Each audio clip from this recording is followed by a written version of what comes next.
Pozdrav svima, evo nas u još jednom Photoshop tutorialu. Dakle, zadatak današnjeg tutoriala je da napravimo logo kao sa početka klipa. Počnemo tako što ćemo napraviti novi file, znači file new, i napravimo dokument dimenzija 500 x 500 pixel.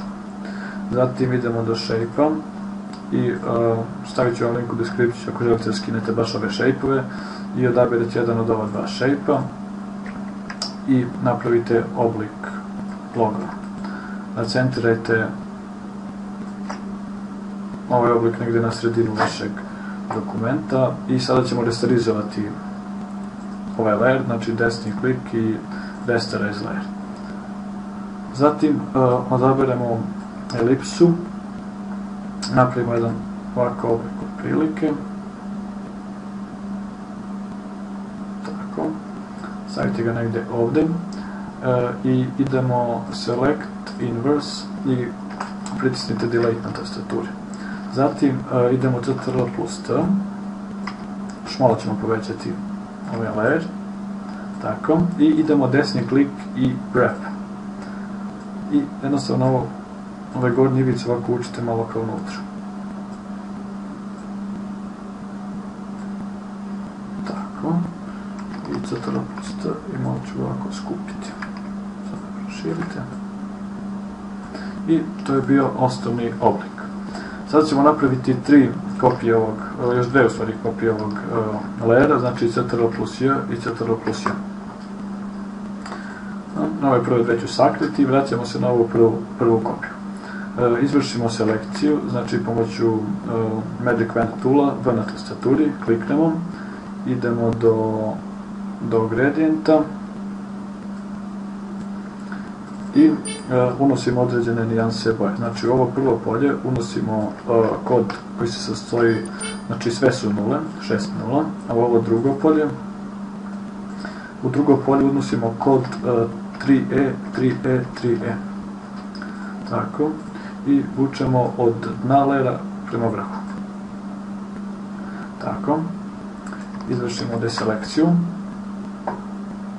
Sada se vraćamo na ovaj layer u sredini, vratimo njegovu vidljivost, idemo Ctrl plus T, smanjimo ga malo, tako, stavimo negdje na sredinu, možemo povećati, tako, opet izvršimo i selekciju toga layera, opet idemo do gradijenta i unosimo boju sljedećih nijansi, znači ovo prvo polje ide kod 0034 6F, a ovo drugo polje ide kod 0084 F3. Tako. I vučete opet od dna prema vrhu lera. Tako. Izvršimo selekciju. Vraćamo se na ovaj ovdje layer. Idemo Ctrl plus T. Vratimo njegovu vidljivost, Ctrl plus T, smanjimo malo, tako.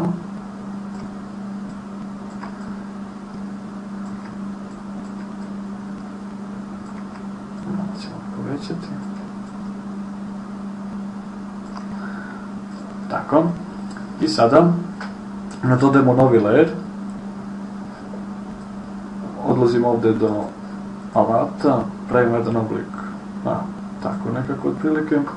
Idemo desni klik Transform Selection, iskosimo malo, spustimo to dole, tako, tu negdje otprilike na sredinu i to polje ćemo vojiti u belu boju, tako, zato idemo Ctrl plus D, vraćamo se na ovaj ovdje layer, izvršimo selekciju, znači držimo Ctrl i kliknemo ovdje, tako, idemo Select, Inverse, vratimo se na ovaj beli layer i kliknemo Delete. I to je osnovni oblik našeg loga. Sada trebamo nadodati maskotu. Dakle, ja sam prethodno izdvojio već maskotu i samo ću je prevući na ovaj layer. Znači, tako.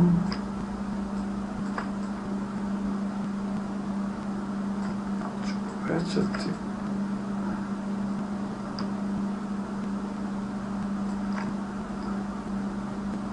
da nam malo prelazi, izvršit ću rotaciju.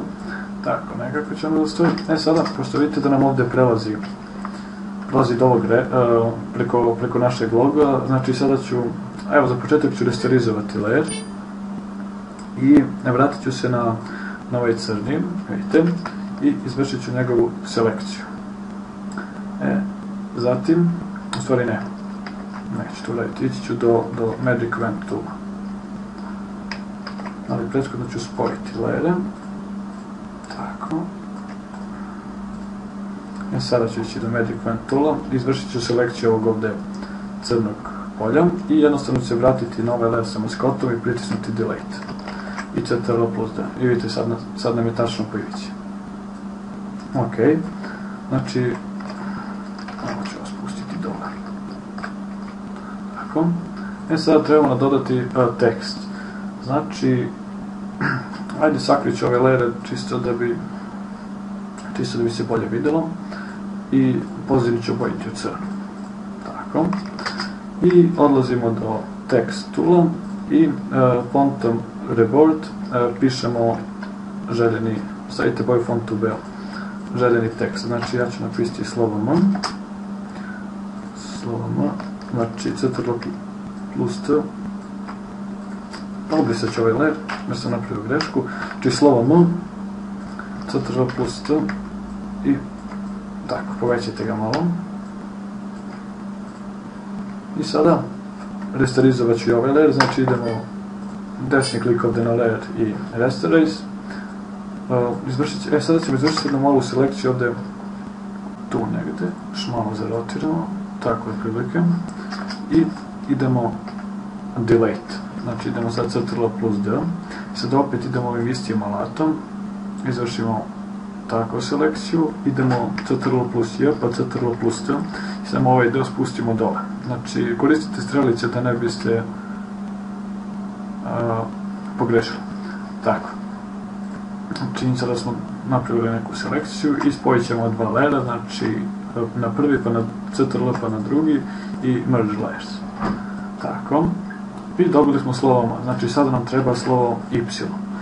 Znači napišemo slovo Y, Ctrl+T, napravite određenu veličinu, tako, tu bi negdje to trebalo da dođe, i sada ćemo duplirati ovaj layer sa slovom M, znači Ctrl+J pa Ctrl+T i izokrenut ćemo ga, tako.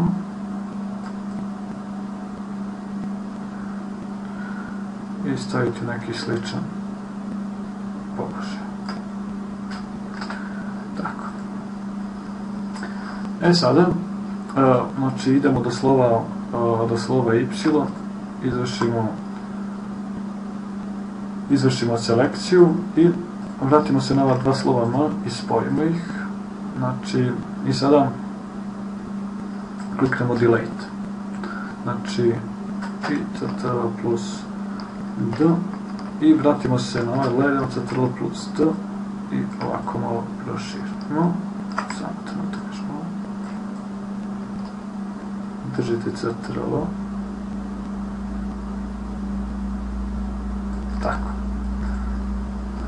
Sada dodajemo još jedan tekst, znači SL 200 i promenimo font sad ću veden, to je taj font, znači Ctrl+T, smanjimo malo i još malo tako i to je trebalo tu negdje da dođe i sada resterizujemo, znači taj layer i layer sa slovom Y, ok, i spojimo ova tri layera, idemo desni klik, blending options, stroke, za stroke ćemo isto koristiti boju određene nijanse, znači 6.1, 6.1, 6.1, tako, i smanjimo veličinu stroke na 1. Ok, sada ćemo vratiti vidljivost ova dva layera, vratit ćemo se na background, ponovo ga obojiti u belu boju, tako, premestiti naše slova na vrh kompozicije, Ctrl plus T, smanjiti veličinu, izvršiti malu rotaciju, tako, držite Ctrl, tako, i stavimo ga negdje tu. A to je bio današnji tutorial. Nadam se da vam se tutorial svidio i vidimo se nekom drugom prilikom. Pozdrav!